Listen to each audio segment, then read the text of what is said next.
యేసుక్రీస్తు నామంలో మీ అందరికీ హృదయపూర్వక వందనాలు తెలియజేస్తున్నాను. 121వ దావీదు కీర్తన మనం చదువుకుందాం. సామ్స్ 121 ఒకసారి చదువుదామండి. కొండల తట్టు నా కన్నులెత్తుచున్నాను, నాకు సహాయము ఎక్కడి నుండి వచ్చును.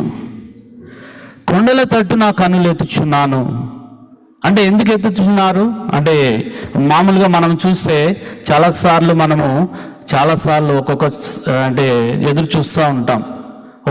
దేనికోసం ఎదురు చూస్తూ ఉంటాం, మనకి జీవితంలో ఎదురు చూస్తూ ఉంటాం.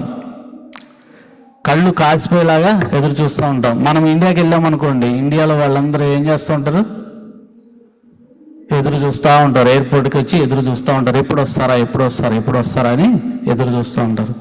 లేదా మనకి ఏదన్నా జాబ్ కన్ఫామ్ అయిందనుకోండి, ఊరికే ఏం చేస్తూ ఉంటాం, మెయిల్స్ చెక్ చేసుకుంటూ ఉంటాం. మెసేజ్ వచ్చిందా, మెయిల్ వచ్చిందా అని చెప్పేసి చూస్తూ ఉంటాం కదా.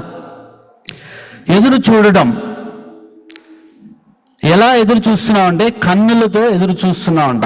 ఇక్కడ చూస్తే కొండల తట్టు నా కన్నులెత్తుచున్నాను, నాకు సహాయము ఎక్కడి నుంచి వస్తుంది అని చెప్పేసి అలా కన్నులెత్తి చూస్తూ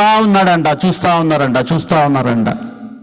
కానీ సహాయము ఇక్కడ ఈ యొక్క వచనం నాకు చాలా ఇష్టం అండి. ఏంటంటే ఇక్కడ రెండు విధాలుగా చూడొచ్చు. ఒకటి ఏంటంటే కన్నులతో మనము దేవుని చూసే భాగ్యము.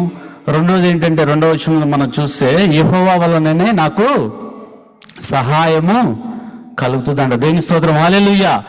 ఇక్కడ రెండు, ఒకటి ఏంటంటే విశ్వాసముతో ఏంటంటే కన్నులెత్తి మనము దేవుని చూస్తాము. రెండోది ఏంటంటే విశ్వాసముతో దేవుడిచ్చే బహుమానాలని మనము పొందుకుంటామని చెప్పేసి మనం చూస్తాం. కన్నులు ఎలా మనం చూస్తున్నాం, మనం చూస్తే నిద్రలు కాసి అంటే చూస్తూ ఉంటాం. మనకు కలిగే ఆ యొక్క బహుమానాల గురించి కానీ, ఏదన్నా మన ఇంటికి కార్ ఏదన్నా బుక్ చేసాం అనుకోండి, లేదంటే ఏదన్నా పెద్ద మొబైల్ బుక్ చేసాం అనుకోండి, అది మన ఇంటికి వచ్చేదాకా ఏం చేస్తూ ఉంటారు, స్టేటస్ ఎక్కడికి వచ్చింది స్టేటస్ చెక్ చేస్తూ ఉంటారు.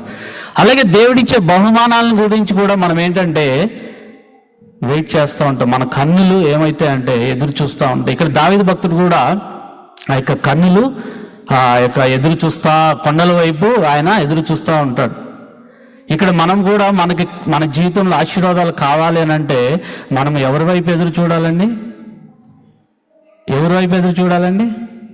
దేవుని వైపు ఎదురు చూడాలి. చాలామంది మనకి ఆశీర్వాదాలు మన ఇంట్లో కావాలి అని అంటే ఎదురు ఎక్కడ చూస్తూ ఉంటారంటే, పక్కన వాళ్ళు ఎవరన్నా సహాయం చేస్తారేమో, లేదంటే ఎవరన్నా తెలిసిన వాళ్ళు సహాయం చేస్తారేమో, లేదంటే మనకి ఫ్రెండ్స్ సహాయం చేస్తారేమో అని చెప్పి చూస్తూ ఉంటారు. కానీ మనం నమ్ముకున్న వాళ్ళు ఎవరు సహాయం చేయరు.